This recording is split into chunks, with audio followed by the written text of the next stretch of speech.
So how can somebody begin to turn things around in their life? Because I know one thing that people really struggle with is they have this negative voice in their head that's just playing this loop.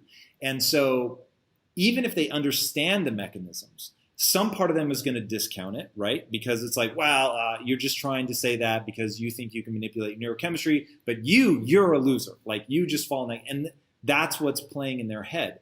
How do people go in and really take the reins of that process so that they can start winning? Yeah, great question. So, I'm never going to argue that we can subjectively control all of our experience because there's some things that just genuinely suck, right? And it's important to register those not so great events or terrible events because they can drive us also. We can be driven from a place of anger, frustration, and revenge, or we can be driven from a place of, love, gratitude, and et cetera. I'm not here to judge which one is better or worse, but the nervous system doesn't distinguish between them. So if you're the kind of person that needs to, kind of budge yourself into something, great. If you're the kind of person that wants to do things from more of a warm, fuzzy feeling, that's fine too. What I will say is this: the ability to tap into this dopamine reward system, which is activated anytime you're in pursuit of something that's outside the boundaries of your skin and literally the boundaries of your body, as well as the reward system, the serotonin oxytocin system, which is really about the things that are contained within your own body and immediate experience, things like gratitude and, touch and comfort and things like that with loved ones. The ability to tap into both is crucial. Now, you said something really important, which was, well, negative thoughts, what to do. I don't believe that it's very easy to suppress negative thoughts.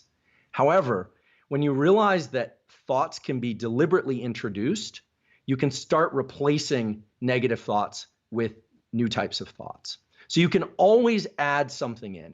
But when people start to realize that thoughts are very much like physical actions of reaching and picking up a glass of water, or taking a jog around the block, or typing an email perfectly. This is something I sometimes do because I struggle to do a perfect email. Not all my emails are perfect, but when I do one, I make sure that I complete it and I think, okay, it's possible. It's not because the email being perfect is so important. It's because I want to remind myself that my thoughts and my actions are essentially the same. The nervous system can organize thoughts. So for somebody that's struggling, we have these examples like, oh, they were really back on their heels, or they were so depleted, no money and all this stuff. What are they going to? We have so many examples like that. But in trying to make it actionable, it's really about saying, yep, that's all true.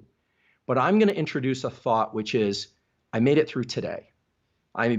I made it through today, and that's actually worth celebrating at a micro level. So if you can give yourself dopamine rewards in small increments, right? You're not trying to celebrate that you made it through one day. Sometimes that's a huge feat, but most of the time, you just want to dose yourself with a little bit of that internal release of dopamine.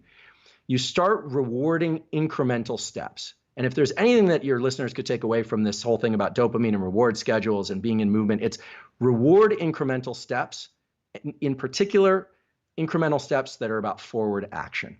So maybe that's writing an email. Maybe that's that run around the block. Maybe that's something much grander for you. As you get better at things, right, the stairs get further and further away from one another because you've achieved more success. And so they tend to be, you have to take the rungs on the ladder further apart, so to speak. That's a time when you really need to implement not only the dopamine rewards, but also those serotonin and oxytocin rewards, et cetera. So to make it actionable, I would say, remember, don't spend so much time trying to suppress negative thoughts. If you need trauma therapy, pursue that with a professional. But if you have negative thoughts, just remember, I can also introduce positive thoughts the same way I can control running around the block. Positive thoughts are the equivalent of forward physical action. And if you reward them internally, you buffer yourself against the quitting circuit, this norepinephrine circuit we were talking about before. You are building a stronger version of yourself completely between your own ears. And some people say, well, that's silly. It's like you're saying, oh, I'm going to jump up and down, reward myself for doing nothing. No, you're building the neural circuits that you can control self-reward. And in doing that, you can push through days and weeks of effort consistently. I don't mean necessarily all-nighters, but you can push and push and push. My career is one that was made over 2 decades. It wasn't, we had our big, peaks, and we had a lot of valleys, but learning to control these rewards is absolutely key. And I know you've done this too, Tom. It's like, the huge wins are great, but it's really about rewarding these increments so you can keep going another 30, another 40 years, 50 years, 100 years, if that's how long, if David Sinclair has his way, we'll live 100 more years, all of us. So.